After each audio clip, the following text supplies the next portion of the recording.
in some of the graphs. So polar coordinates, what we have is the graph looks like this. It's got a series of circles, then it's got angles. The angles can be measured in radians or degrees, so either one, like this. So basically, each one of these lines right here, like this thing right here is a line. We call that a pole. Then you have concentric circles. So the first thing is when you learn a coordinate system, you learn how to plot points. When you go to Calc 3, if you're going to take Calc 3, you start learning about what's called cylindrical coordinates, spherical coordinates, and things like that. So polar coordinates is kind of what we're going to introduce you to in this class then. All right, so let me teach you how to plot points. Okay, plotting points is a pretty simple thing to do. You always, a polar coordinate always has r theta, so it always has a radius, and then it has the basic angle, which is in standard form like that. So I'll start with the simplest ones. Your angles can be in degrees or radians, it doesn't matter, okay? What you do on this usually is I say, okay, locate 90 degrees. So I'm going to put a check mark on 90 degrees, and if the radius is 4, that just means you go up 1, 2, 3, 4, and put the dot right there. So you locate 90 degrees. If the radius is positive, you just go towards that like that. That's all there is to that, okay? Right, the next one, we would do this. We find 135 degrees, which is there, and then the radius is 1, so you go out 1, and then you put your dot right there. So that's the basic idea, okay? It takes an angle and a radius to locate something in polar coordinates, okay? And let's see, the third one would go like this, okay? You locate negative 45. You can have negative angles. So you know negative 45 would be down in quadrant 4. And then the radius is 9. So let's see, I think this doesn't go out far enough. 1, 2, 3, 4, 5, 6, 7, 8, 9. Yeah, it goes out to 8. So just throw another dot in there, and that will be where C is like that. Okay, everybody with me okay? Those are the simplest ones. Now, you can have negative radius also. We'll look at that in a minute. So the next one, you want to locate 5 pi over 4, which is here on this pole. The radius is 5, so you just go 1, 2, 3, 4, 5. That's where point D is located. Okay, so find the angle, then count out the radius. Okay, now what I did was I did examples of a positive radius. Next thing is the radius can be negative, which is kind of weird, but it can be negative. So let me talk about how you do these, the rest of these where you have a negative radius. Everybody with me okay on plotting so far? Okay, generally plotting points is not a hard thing to learn how to do. It's a little bit different when you have a radius that's negative. So what you do on this one, you would locate 225, which again would be here, but your radius is negative. So you got two choices. You either go towards it or away from it. What do you think? Away from it, exactly. Negative means opposite direction. So instead of going 4 towards the 225, you go 1, 2, 3, 4 up there. So that's where the point E is located. You just go backwards. You go away from it. That's what negative numbers are. They're a different direction, okay? And then the next one goes like this, okay? You would have a negative 90-degree angle, so you would be there, but you have a negative radius, so do you go down 10 or up 10? Up 10. You go in backwards direction, right? So instead of going towards it, go up. That'll be, I think my graph only goes up to 8, I think. So just you can add a couple of extra notches on that just so that you know where that is. Okay, so I'll just put a couple of notches, and then that's where G is located. Negative angle, negative radius, that's how you would put that together, okay? And then the next one's kind of weird. First of all, what you do on this, if the radius is 0, where would you be? You'd be dead center. You can't be anywhere else, okay? The 190 doesn't really make any difference. 190 is actually right here, but since you have a radius of 0, you'd be dead center. So what that suggests is, and the weird thing about polar coordinates is, if I gave you 0, 50 degrees to plot, wouldn't it still be in the same place? So what's weird about polar coordinates is there's an infinite number of ways to name a coordinate.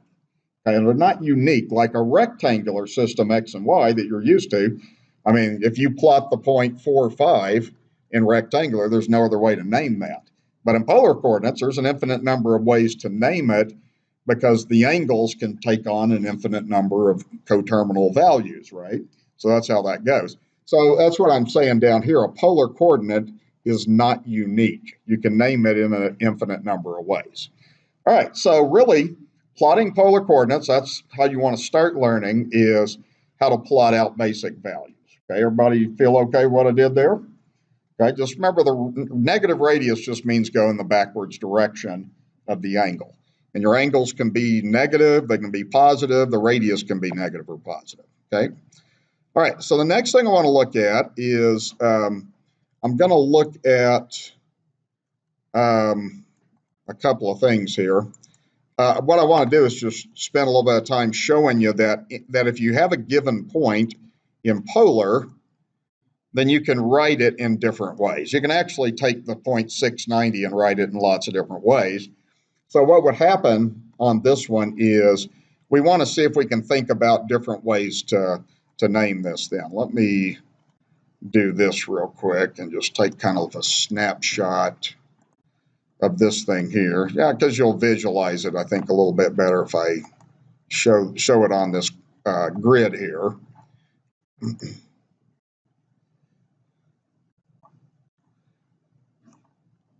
Okay, so like with this one, and you don't need to plot these. I'm just doing this to kind of help you visualize this. So if you were plotting 90 degrees 6, you would go 1, 2, 3, 4, 5, 6. So that's where that point is located. So what we're going to do is we're just going to name it in 3 different ways. Now, what we're going to do is I want the angle to be in degrees, either negative or positive, but don't go past 360. And then the radius can be negative or positive, okay? So let's think of a few different ways that we could name this. Another way you could name this is you could go with a negative angle, couldn't you? Right? So that would be negative 270. So you could say negative 270 degrees, but you would still have a radius of 6 because you would locate and then go out towards that angle right there. So that would be another possible way to name that, okay? Another way would be, let's think about a couple of ways you can do this with a negative radius. Okay, well, one way you could do is you could go there. So you could go to 270, but if you went to 270, what would the radius be? It'd be negative 6, right? Because you wouldn't want to go down, you'd want to go up. So you can name the coordinate that way. It's the same thing. You go to 270, instead of going down 6, you go up since it's a negative radius. The other way you could name this would be like this. You could go clockwise and get an angle that is negative 90 degrees. What would the radius be? Still be negative 6, okay, like that, okay? So see, you can name these things in an infinite number of ways. That's just kind of a good exercise to help you think through that a little bit. So I'm going to do one more. This one is in radians, okay? So I'm going to pull up the unit circle on this and just kind of look through this one this way, okay? So let's see, 5 pi over 3, you have negative 5 pi over 3 on this actually. So 5 pi over 3 is here. That's really 300 degrees. So we're really looking at negative 2 and negative 300 degrees. We're going to write our answers in radians like this. So if you did negative 300 degrees, you would end up being there. So really you're on that point right there at pi over 3, okay? So what we're going to do is name this in different ways. So one way we could do this is we could name that angle, and again what we're doing, let me kind of show you where this would be. If you went to negative 300, you would be there, but the radius would be negative, so you would have to go down to kind of like that. You would have a couple of circles going like that. So that's where your point is it's actually in quadrant 3, okay? So the way you could name this is, what if we named the angle as pi over 3? okay, then would that radius have to be positive or negative? Okay, here's where negative pi over 3 is. It's in quadrant 1, right? So you want that to go downward away from it. So that'd be negative 2 also, wouldn't it? Okay, so you have to do that. Just plot the point out and make sure it's going to the right place, okay? So you could do it that way. An alternative way to do this would be, let's see, we could also go like this. We could end up down here somehow. So we could go all the way here to 4 pi over 3, right? And if we went to 4 pi over 3, then what would the radius be? Would it be 2 or negative 2? Because we're in quadrant 3. So do I go towards the angle or away from it? I go towards it, right? So that would be positive 2. Okay, so that locates that angle like that. So that'd be another way to do that, okay? A third way to do this would be to go like this, to get a negative angle this way, okay? And if you go that way, really, that's negative 90 plus 30, so that's negative 120, okay? But we want that in radians, so if you look at this, 2 pi over 3 is 120, so we could also go negative 2 pi over 3. That would still get you to that angle, but again, the radius would be positive to get to that quadrant 3 like that. So what you're doing is you're figuring out different ways to get the angle and whether the radius is positive or negative. So that would work. Negative 2 pi over 3 would take you to this point on the unit circle, and then the radius would go towards that, so it would be positive 2. Okay, does that make sense? Okay, it's a little harder to do in radians, but it's the same idea. Okay, all right. So what we want to kind of get into next here is how you interchange coordinates from one system to the other. So I want to talk a little bit about that. So basically, if you have polar coordinates and rectangular, they're kind of superimposed. You can put polar coordinates on top of rectangular, and then they relate to each other pretty well. Okay, so the first thing that we want to do on here is we're going to find these substitutions. You guys already know these, actually. You really do. So the cosine is, we know the cosine's x over r. We know the sine is y over r. Okay, now remember, what we're trying to do is we're trying to establish the connection between theta and r, and x and y. So these equations have x, y, and theta and r. So what we're going to do, and you can do this in your head, is you just take this first equation and you solve this for x. So if you multiply both sides by r, then you get this. You end up getting x is equal to r cosine theta. This is a real big deal, too. Like if you're going to take physics 1, you use this substitution all the time. You might not be working with polar coordinates, but you'd be working with vectors. So r cosine theta is the x value that you have. Then the next one's the same way. You can, again, do this in your head. You already know that the sine is y over r. So if you multiply both sides by r, you get y is r sine theta. So when we're converting coordinate systems, those are the substitutions that are going to work. So if you know r and theta, then you can figure out x and y like that, okay? So what I want you to put on this diagram is I just want you to put a dot somewhere, like in quadrant 1, just to keep it simple. So that would be in polar, that would be r theta. If you went down like this, if you went straight down there, this would be the x value. And then this would be the y value, and then that would be, of course, the radius like that. So that's a familiar diagram to you, is all those things hold on this. Basically, the x value is r cosine theta, the y value is r sine theta, okay? So if you know r theta, that's what you got to do to convert the coordinates back over to rectangular, okay? And it's real easy to do that. Most of these problems I'm going to do are going to be unit circle stuff anyway. Okay, so let's do a little bit of this. If you know your substitutions, real easy to do these. Okay, so with this one, what we're going to do is we're going to just plot the point, and then we're going to convert it to rectangular. Now, sometimes you can do this in your head, okay? So that's the reason I'm having you plot the point. So if you plotted this point, 90 degrees, radius of 3, Okay, that's where point A would be located. Okay, you know what that would be in rectangular? It just looks like you're going up 3, so what's the point? 0, 3. Okay, in rectangular, it would be 0, 3. You can do that one in your head. If you don't see that, you can do it this way. You could say x is r cosine theta. I'm going to go ahead and show it on this problem, but you don't have to do that if you can do this in your head. And then y is r sine theta. Okay, so basically I've given you r is 3 and theta is 90. So x would be 3 cosine of 90 degrees. Okay, the cosine of 90 degrees is 0. So you would get 3 times 0, so you would get 0. Okay, if you do r sine theta, r is 3, sine of 90. Again, 90 degrees, the sine of 90 is 1. So 3 times 1 is 3. So you can do it that way. That's all you ever have to do when you're given a polar coordinate is crunch out r cosine theta and r sine theta. But if you can do it in your head, do it in your head, okay? Save yourself some time. The next one you could do in your head. So this one would go like this.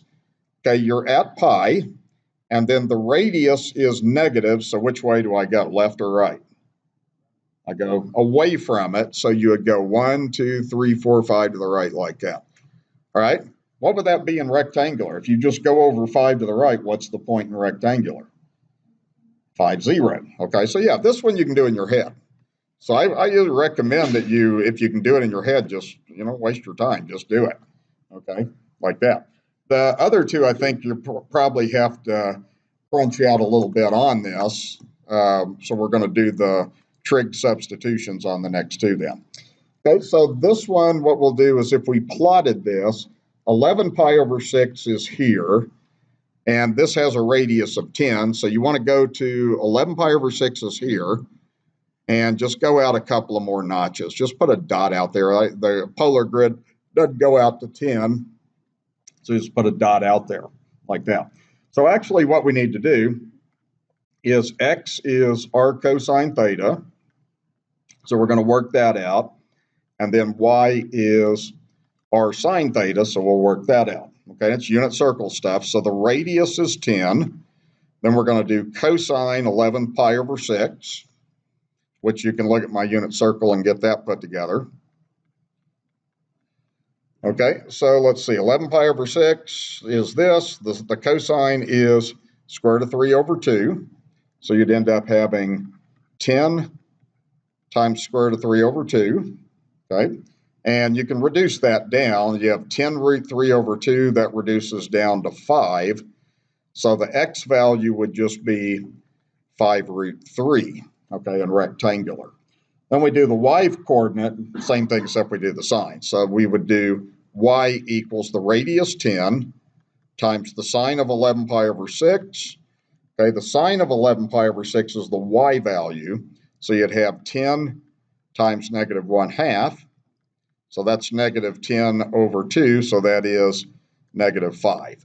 And one thing that's always kind of helpful in this problem is to check, at least make sure that your answer makes sense to you. And if this is rectangular, is that in quadrant 4, over and down? Okay. Well, we know it's in quadrant 4 when we plotted polar, so just make sure that your answer puts you in the same quadrant. That's at least a quick kind of thing you can do in your head to catch a mistake or two. Okay. Okay, so let's see. The next one we have to do the same kind of thing on. Again, with this one, 2 pi over 3 is 120. So negative 120 would be here. So we're interested basically at that point on the unit circle to figure this out then. So we're in quadrant 3. All right. Now hold on. I got to be careful on this one. If I have a negative radius, which quadrant am I in? Am I in 3 or 1? Negative 6 is going to be up here, right? So you're going to be up there somewhere. That's where that point's going to be. So when you plot this, it would go like this. You would locate, you would end up going here, and then you would go out like this, up 1, 2, 3, 4, 5, 6, like that. So that's where that point D is located. It's in quadrant 1. So when we do the arithmetic, we should get a quadrant 1 answer. Okay. All right. So we have an angle that's in quadrant 3. And then the radius says go to the opposite, so we end up in quadrant 1. So we would have x equals r cosine theta. So I'm just going to plug in. We'd get -6 cosine -2 pi over 3. Okay, if you look at your unit circle, -2 pi over 3, the cosine's -1/2. So that would be -6 times -1/2. So that's 6 over 2. So therefore, you would have 3 as your rectangular x value. Your y value would be -6 sine -2 pi over 3. So the sine is the y value. So that would be -square root of 3 over 2. So you would have -6 times -square root of 3 over 2. So that's +6 root 3 over 2. And then 6 over 2 gives you 3. So you'd end up getting 3 root 3 like that. Okay.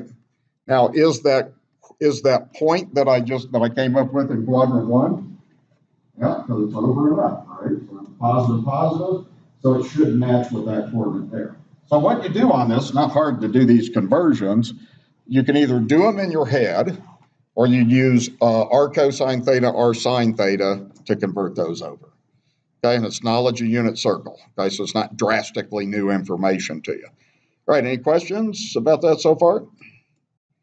Okay, I'm going to do one more thing and we'll take a short break. I'm going to go ahead and just while we're on the topic, I'm going to do these things in reverse next. So you'll be given a rectangular coordinate, and then you want to be able to figure out what the polar coordinate is. Okay, so what you want to do on this is generally these are things you already know. So if you need to find r, and you already know x and y, then you do r squared equals x squared plus y squared, the Pythagorean theorem. So typically you're going to be given x, y, so you got to find r by the Pythagorean theorem. And then the angle, you can use any of these trig functions. The one that I use most often is tangent of theta because it's y over x. And I'm giving you y and x, okay, if it's a rectangular coordinate, okay?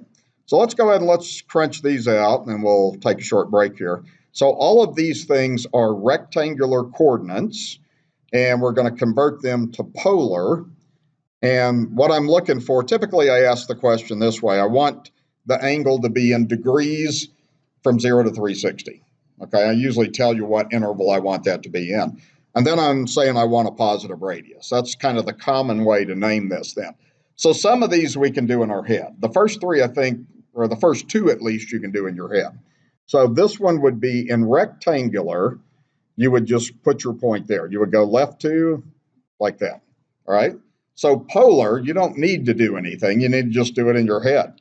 So what would the angle be? If I wanted a positive angle, what would that be? 180 degrees. If I want a positive radius, what would the radius be? 2, okay? You just go out 2. So in polar, you would go to 180 and then go out towards the 180 degrees. So that's 2 180. You don't have to do any math on that. You just look at it and figure it out, see? Okay, the next one's the same way. In rectangular, if you plot that point, you would go down 1, 2, 3, 4, 5. So that's where point B is located like that. Okay, so again, I want a positive angle and a positive radius. So what would the angle be to get down to point B?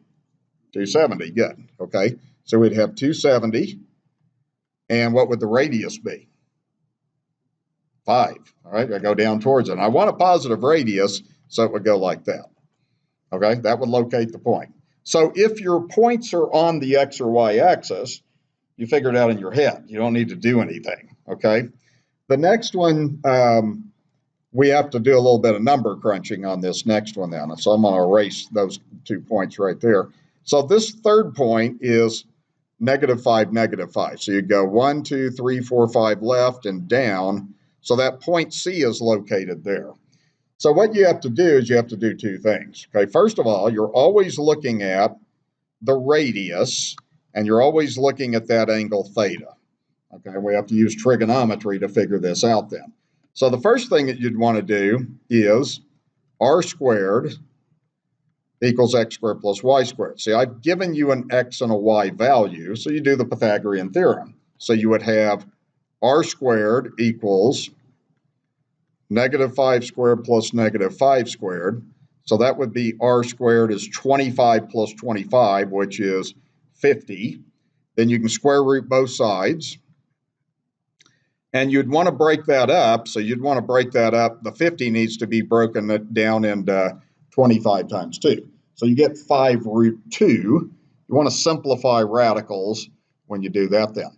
So that's what r is. We have to find r and we have to find theta when we do this problem then. Okay, so that would be 5 root 2 would be the value of our radius. Now we got to figure out what that angle is. Okay, so the way you figure out the angle is the best way is usually just use the tangent definition. You have the tangent of theta is y over x. So I gave you that y is negative 5. I gave you x is negative 5. So you're doing the tangent of theta is equal to 1. Now, this one you can figure out on the unit circle, okay? Can you give me one angle where the tangent takes on a value of 1? Just one angle in degrees. 45, right, okay? So one place this would happen, okay, y over x is 1 at 45. Where else? 225, okay, because y over x is positive 1 there also. Well, which one are you going to use, 225 or 45? 225, because we're in quadrant 3, okay? You can see that this point needs to have that 225-degree angle. So a lot of times, you know, the tangent can be interpreted on the unit circle, okay, when you get that put together. Sometimes it can, sometimes it can't. If it can't, then you got to use your calculator, okay? So that's how that goes. Does that make sense? Okay, tangent's y over x, so just there's two places where the tangent becomes 1. 45 degrees, 225. Use the one that puts you in quadrant 3, okay, because that's where we know we are. Okay, so the next one, what I'm going to do basically on this one is you can plot this if it's helpful to you. You don't have to plot these things, but basically the only thing that matters on this is you're to the left and you're down. Okay, so you're in quadrant 3. It doesn't matter where you are exactly. It's just, I know I'm in quadrant 3, so my polar coordinate should reflect that I'm in quadrant 3, okay? So you start this one the same way, 2 steps. R squared equals x squared plus y squared. And we got to work that out, okay? Now, you already know the answer to this, maybe. Do you already know the answer? You don't? Is there anything special about square root of 3 over 2 and 1/2? Those are points on a unit circle. So what's the radius in a unit circle? 1, okay? It's 1. We'll crunch it out and I'll prove it to you, but it is 1, okay? So if you square this, if you square a radical, the radical comes off. If you square the 2, you get a 4, okay? And you're squaring a negative number, so it's positive. And then the next one is 1/4. Half times a half's a fourth. So you get 4/4, so you get 1, okay? So like I said, sometimes if you observe things, you can save a little bit of time, okay? I can see how not everybody would see that right off the bat, though. So the radius is 1, okay? Now what we're going to do is, we can do this problem in several different ways. To me, the easiest way to do this, since I know that I'm on the unit circle, well, you can just figure out where you are on the unit circle on this. So basically, find that point, negative square root of 3 1/2, so you're there, right? So what's the angle in degrees? 150 degrees, right? Okay. Oh, you know what? Nobody said anything either. I always do this to check and find mistakes. So I'm not in quadrant 3. Where am I? I'm left and up, right? Okay, so I'm in quadrant 2, okay? All right. So I'm going to get a quadrant 2 answer. That's how I caught that mistake, is by doing that. So anyway, that's 150 degrees. Okay, so that's it. Right? So see, that problem right there, since it falls on the unit circle, you could immediately change it to polar without having to do any calculation. Okay, so if you see that, that'll save you a little bit of time. Okay, all right. This time I'll make sure I'm in the right quadrant. What quadrant is this point in? Doesn't matter where, but what quadrant? 4. It's over and down, right? Okay. So you're over about 2.6. So you're down in here somewhere. So that's where that point D is located. So just make sure that your answer reflects that you're in quadrant 4. This one you'll have to use your calculator on. So the first thing we'll do is r squared equals x squared plus y squared. And we'll have to use a calculator. You can pretty much do this in one step. You have 2.6 squared. I know when I square a negative number, it's going to be positive, so I'm just going to put in 3.8 squared like that. That'll give 21.2. Okay, then I can square root both sides, and I'll just round this off to something then. Like 1 decimal or something's good enough. So square root of 21.2, we'll just round that off to r is about 4.6. So in polar, I'm looking for a positive radius. That was my directions to the problem, okay? All right, and then what we got to do is, the best way to do the second part is the tangent of theta is y over x, okay? So what we want to do here is we would have tangent of theta. I've given you the y value of negative 3.8. I've given you the x value of 2.6. So theta is just the inverse tangent of those two numbers. Now your calculator is going to give you a negative angle. I don't want a negative angle, so we'll have to find the coterminal angle. So what I'll do on this is go inverse tangent, negative 3.8 divided by 2.6. You know, I'm in radians. I want to be in degrees, so I want in degree answers, so I need to go ahead and put myself back in degrees. Okay, so I'll go inverse tangent, negative 3.8, and divide by 2.6. Okay, and that gives a negative angle. Now, I don't want that negative angle. I want a positive angle. What this is giving is this is given a reference angle. So essentially what's happening is this angle right here is negative 55.6.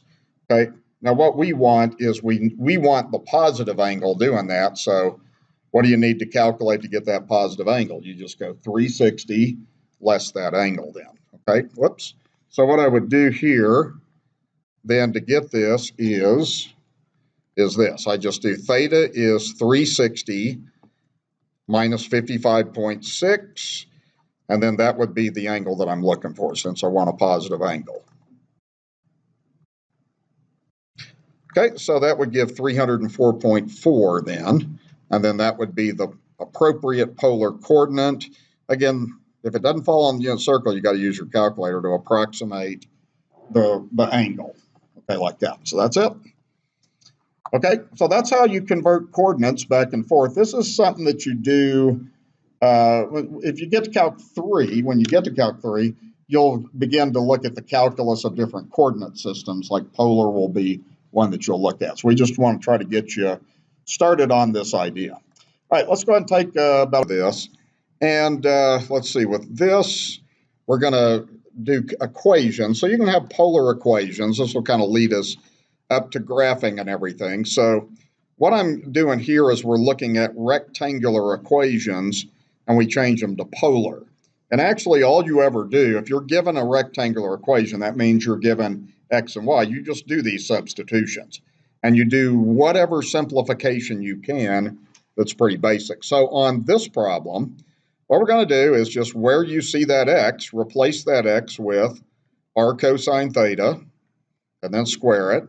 Where you see the y, replace that with r sine theta, and then square that. Okay, and we're going to work that out, and we need to simplify, but that's all you do. Right now, we are in the polar system. So if we work this out, this would be r to the second cosine squared theta. The next one would be r to the second sine squared theta is equal to 4. Okay, like that.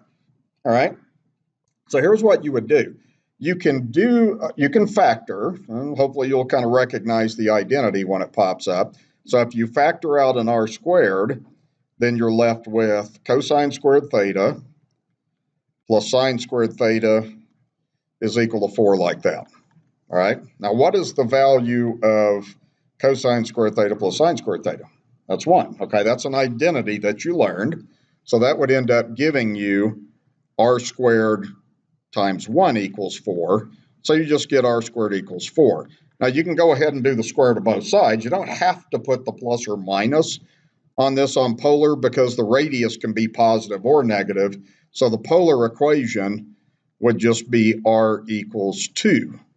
Okay, and that, you want to take it down that far on this problem. Some of these problems you're not going to hardly do any simplification at all. Okay, now what this means is if you were to plot this, we're going to learn a little bit more about this in the next section. What this is this is a circle that has a radius of 2. All right, so that's what that is then. So the idea is if you have an equation like this, I mean, that's what you're already used to seeing. X squared plus y squared equals r squared. That's an equation of a circle. Okay, like the unit circle, r would be 1. So that's a circle with a radius of 2. And polar, that's how that's written as r equals 2. That's how you do the equation of a circle, is like that. Okay, the next one we do exactly the same thing on. We do, and we're not going to, well, let's go ahead and graph this. Basically, it's just the radius is 2. So you just draw a circle with a radius of 2. See, all I'm doing is just putting dots on the intercepts at 2 like that. That's what the graph of that would be, okay, in rectangular. In polar, it would just be the second circle. That's it, okay? Next one, we'll do the same thing on that. Where you see an x, replace the x with r cosine theta. Where you see the y, replace that with r sine theta. And then you can divide both sides of this equation by r. So you get cosine theta equals sine theta like that. All right? Now, so that's the polar equation. You don't need to do anything else with that. That's good enough. There's other things you could do, but it's not necessary. That's good enough. All right? So I'm going to do something with unit circle. Let me get this unit circle. I want to show you just one thing on this problem that'll kind of help you make sense of this, okay? All right, tell me this. There's 2 angles on the unit circle where the cosine and sine have the same value. Where does that happen? Right, 45 and 225, okay? What's going to happen is this is going to be the graph of that line, okay? That's where the cosine and sine are the same is there. So what this is this is just a line. Okay, you already know y equals x is a line, so what it would be is it would just be a line that goes through a 45-degree angle like that. And that's good enough. Mainly what we want to know, I want to just sort of go over some of these curves. I'm not quite as interested that you know the name of the curves that they are as I am just being able to do the conversion to a polar graph like that. But that's an easy connection to make. Okay, that's where the cosine and sine are the same is on that line. Okay, that's the idea, all right? Okay, let's go next page. We'll do a couple of other things on this. So all these things we're going to do basically the same way. All right, first of all, let's just graph these. Now, you've learned how to graph this. This one is a vertical line that would go through 6. So your graph on this would go like this. We talked about this earlier in the semester in pre-calc. So that's what that is. And all we got to do, there's nothing to changing this thing to a polar equation. X is r cosine theta. So the answer is r cosine theta equals 6. You don't have to do anything else with that problem. You're done. That's as good as it's going to get. All right. The next one is kind of the same idea. This one is a horizontal line. And this one goes like this. You just go down 4 like that. So I already know that that's what that graph looks like. What do you think the answer to the polar equation is? What's y?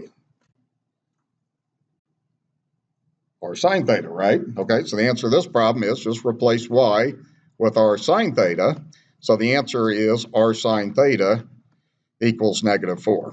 Okay, that's how you're going to convert these things is just replace x with r cosine theta, y with r sine theta. Simplify as you can, all right? Okay, what does the graph of y equals x squared look like? You know that one. We talked about that earlier. That's a parabola, right? Okay, so that's a parabola. Okay, and just kind of, the points would go like 1, 1, 2, 4. We've learned this before. I just want you to kind of put a rough graph in there. All right. So the type of curve on this is a parabola. Now, again, just replace y with r sine theta. Replace x with r cosine theta. And then square that. Okay, so what you'd end up getting is you would get r sine theta is equal to r to the second cosine to the second theta. You don't have to do hardly any thing on here except maybe divide by an r, just to simplify that out. But you don't need to do anything with the trig function. So you'd end up getting sine theta equals r cosine squared theta. That's good enough. Okay. A lot of times on these problems, you can simplify them in different ways, but we just want to look for just maybe basic things we can do. So that's good enough, all right? All right, so see, that's all there is to that, is replace y and x the correct way, and that's how you change rectangular to polar. And sometimes the equations are simpler in polar. You know, it kind of varies depending on what you have. All right, any questions about what I just did? Okay, so you got to know r cosine theta, r sine theta. That's the whole key. You already know that thing. All right, so the next thing is if we convert polar to rectangular. And polar to rectangular sometimes there's a few other little twists you have to do on the problem. So see, you already know this. You know r squared is x squared plus y squared. If you took the square root of both sides of that equation, you would get that. So those are substitutions you can use. You know the definitions of the trig functions, so you can use those as needed. The most common thing that you do, though, and you'll see me doing this, is try, if your equation has a cosine in it, try to make it become r cosine theta. And if it has a sine, try to make it become r sine theta. Because if you have an r cosine theta, then that becomes x. And if you have an r sine theta, that becomes y. Okay, so it goes like that. Okay, so what we're going to do on this is we're not going to graph these or anything. We're just going to do some simple substitutions, okay? So the way you can do this one is r, you can do this. You can replace it with the square root of x squared plus y squared. Okay, we know this from the Pythagorean theorem. There's two ways to do this. I'm just going to show this way on this problem, then a different way on the next one. So basically, r is equal to that. So now you have that. Okay, I want to get rid of the radical. How do I make the radical go away? What do I do to both sides? I square both sides, right? Okay, so what I would get is I would get the rectangular equation, x squared plus y squared equals 81. Okay, what is that? What kind of curve is this? We looked at this a minute ago. That's a circle, isn't it? Okay, this is a circle that has a radius equal to 9. Well, that's what I told you. Okay, in polar, I said the radius was 9. Okay, so it's kind of nice to make some of these connections on these problems. The next one is r equals -5. Now, you can do this problem the same way I did this one. Another thing that you can do, I'm just going to show you a different approach. There's nothing wrong with going ahead and squaring both sides now. And if you square both sides now, you would get r squared equals 25. And then we know that r squared is x squared plus y squared, like that. So that rectangular equation is going to be x squared plus y squared equals 25. And again, that's a circle, and it's got a radius of 5. Okay? So that is just given a circle like that. So that's how you can do that. There's two ways to do that. What you'll have in polar is the equation of a circle is just r equals a number. That just means that's the radius. That's it. Okay? All right, let's see. I'm going to do a couple of other things here. What you have on this is these are lines. So what happens on this one, if you were to graph this, it would just mean that you graph this line right there. Pi over 4 it defines that line right there. So this is basically the equation of a line. So what you do is you just do this. You just do y equals mx plus b. If you know it's a line, anytime you have theta equals a number, that's a line. So what you would do is you do this. You can figure out the slope. The slope is always just the tangent of the angle that we're looking at, because the tangent's y over x. That gives you the rise over the run. Okay, so what you can do is, if you do the tangent of pi over 4, you can do this in your head. That's just y over x. So that's equal to 1. Okay, like that. So what you end up getting is the slope is 1. The y-intercept is 0.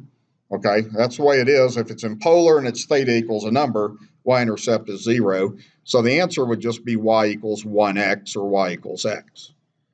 Okay, we looked at that backwards a few minutes ago, remember? We had y equals x and changed that to polar, okay, in a little bit different way.